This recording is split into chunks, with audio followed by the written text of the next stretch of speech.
Forza Motorsport's always been a series about innovation. We always want to push the racing genre, so we've made huge improvements because we want to get people excited about cars in general. The Alps is the ultimate driving road because it's set in a beautiful location and the ribbon has been hand-tuned over months of testing to make sure that it's just the right balance of speed, challenge, fun in a wide variety of cars for a wide variety of players. Because we're a virtual game, nobody's going to get hurt. Since we're not concerned about driver safety, we can go to these epic places like the Bernese Alps and build basically the world's best driving roads, and we have total creative freedom. We actually looked at 15, 30 different locales, and the Alps is just the most epic. The landscape is so surreal, it's crazy. I mean, these mountains are very different from any mountains you see anywhere else. I mean, it's just with all the jagged peaks. We are on part one of a trip that will take us through Switzerland and Italy as the guys from Turn 10 gather source material and basically inspired by the entire trip. What we're gonna do is find the most amazing areas we possibly can and photograph them to no end.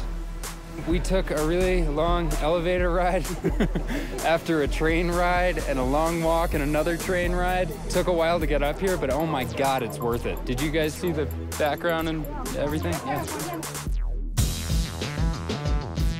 So right now we're at the Grindelwald region of Switzerland, and we're taking reference photos. We mount a camera to a tripod on a panorama head. The panorama head enables us to take pictures in different increments and multiple exposures. We stitch them all together and then we get an HDR. An HDR is high dynamic range image. Each frame that we do it at multiple exposure. So when you stitch it all together later, you can slide through all the different exposures. So you can go from a very dark scene with a little pinpoint where the sun is all the way up to a very exposed image. And that way it gives us the full range to play with when we go to make our sky domes later. We have a pretty long production cycle, so it'll probably be about a year of full production once we get home. So we bring back all of our reference, we start modeling rough landscapes that existed there so they're fairly accurate, but we're not bound to recreate it perfectly as it exists because there isn't a track there. But we want it to be believable. It needs to fit with the other real racetracks in the game. So we create a whole backstory about how the Bernese Alps came to be. It started off as a ski resort, and roads were built for workers in the wintertime, and then this rich entrepreneur bought it and tried to build a racetrack there, but it got shut down. So by creating this rich backstory, everything is there for a reason. It's believable. Fictional tracks are a chance for us to really showcase some of the graphical tech that we have in our game.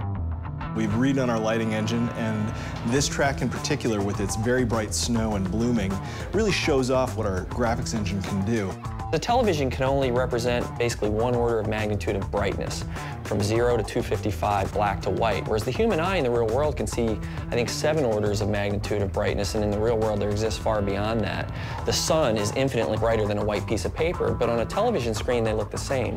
Well, we found a way to basically reverse engineer that at full HD resolution on the Xbox 360. So what we do is we captured high dynamic range images of the world, and that gets baked back into the lighting and the reflections on the car, which means the sun is order of magnitudes brighter than a white piece of paper and is brighter than gray asphalt, which basically makes the cars look really grounded in the environment.